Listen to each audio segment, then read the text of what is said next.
Jai Gurudatta. Sri Akkalkot Maharaj Charitra, Chapter 10. Now and forever. My manifestation is at Shirdi. Now I shall illustrate the inner identity of the two manifestations of Lord Datta, Sri Sai Baba of Shirdi and Sri Swami Samarth of Akkalkot. When Sri Swami Samarth was about to pass away in 1878, devotee Keshav Naik said, Maharaj, if you pass away, what refugee do we have? The Swami gave him his padukas and said, my manifestation is at Shirdi. Go there always and you will not feel my absence. After the Swami passed away, Keshav Naik and his son went to Shirdi. Two orthodox Brahmins joined them on the way and spoke light of Sai Baba as a Muslim and a mad fakir, unworthy of being saluted by Brahmins. When they arrived at the mosque at Shirdi, Baba said, you and your son may come to me. The other two are Karmata Brahmins, G-Lords. He asked Keshav to fetch margosa leaves, distributed them to the four visitors, and told them to taste the same. The two Brahmins found them unusually bitter, while Naik and his son found them sweet. Thus, Baba separated the grain from the chaff. The son of Harichandra Pitale, who was suffering from epilepsy, was taken for the first time to Shirdi. By Baba's grace, the boy gradually recovered and they sought Baba's permission to return home. Baba said, Pitale, I had given you 2 rupees earlier. Now keep these 3 rupees also in your worship. You will be much benefited. Pitale returned home and told his mother of Baba's enigmatic words and asked her, when had Baba graced us with 2 rupees? This is my first visit ever to Shirdi.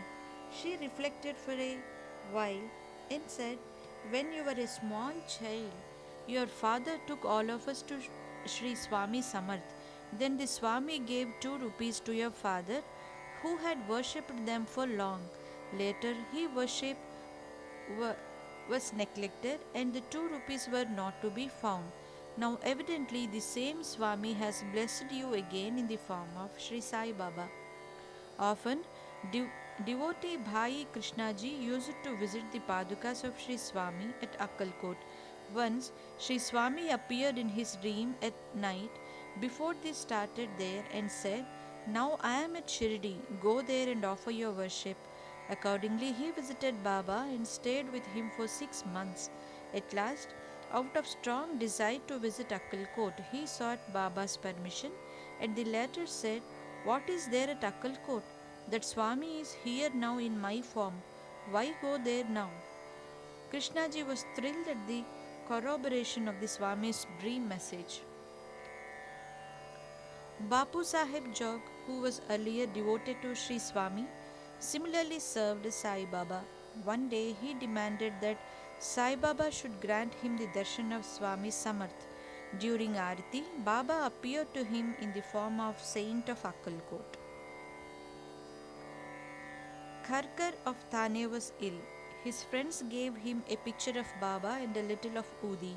Soon he recovered, but he hesitated to keep the picture of a Muslim saint like Baba beside that of Sri Swami Samarth in his shrine.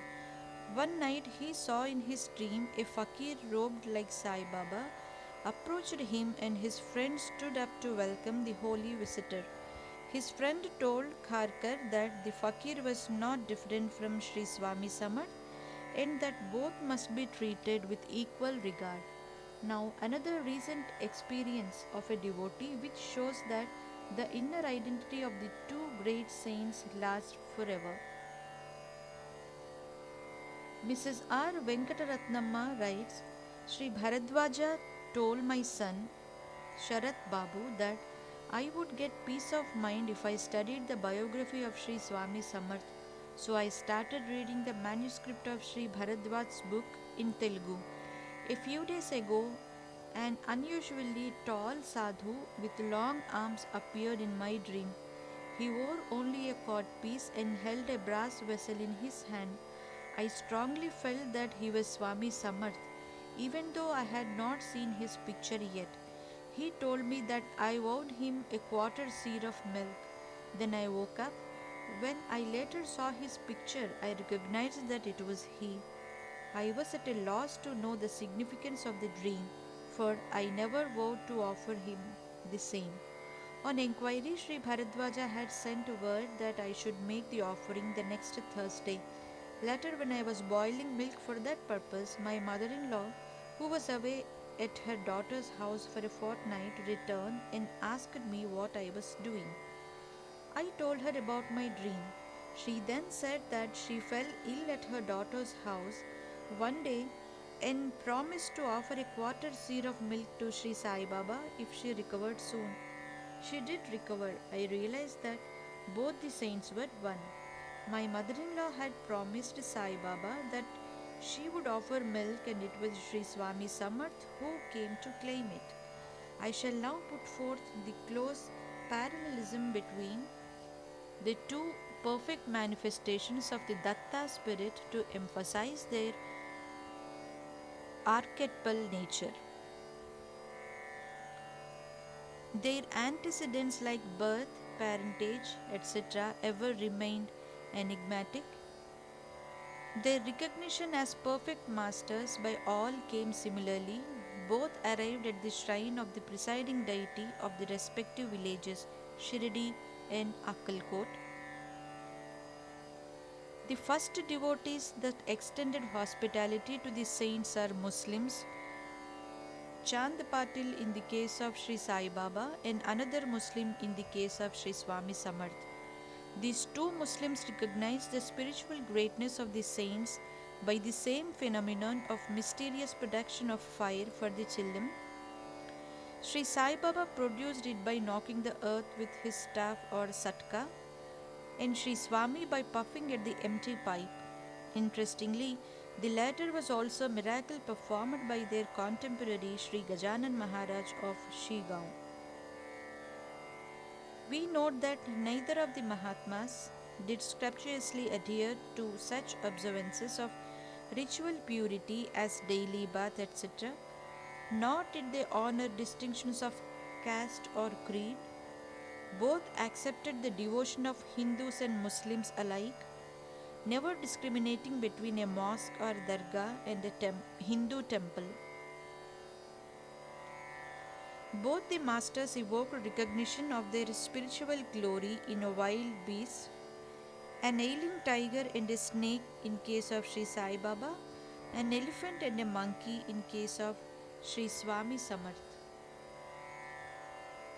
Both were honored as manifestations of Lord Dattatreya by their contemporary saints.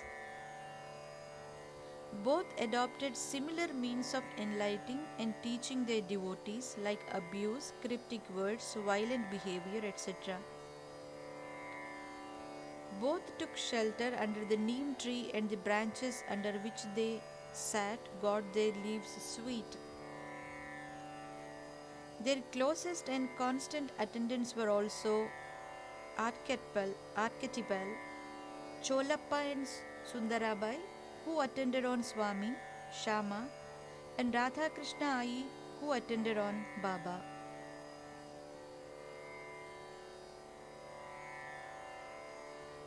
Their identity with other gods and Lord Dattatreya, their omniscience and their control over elements such as water and wind were alike.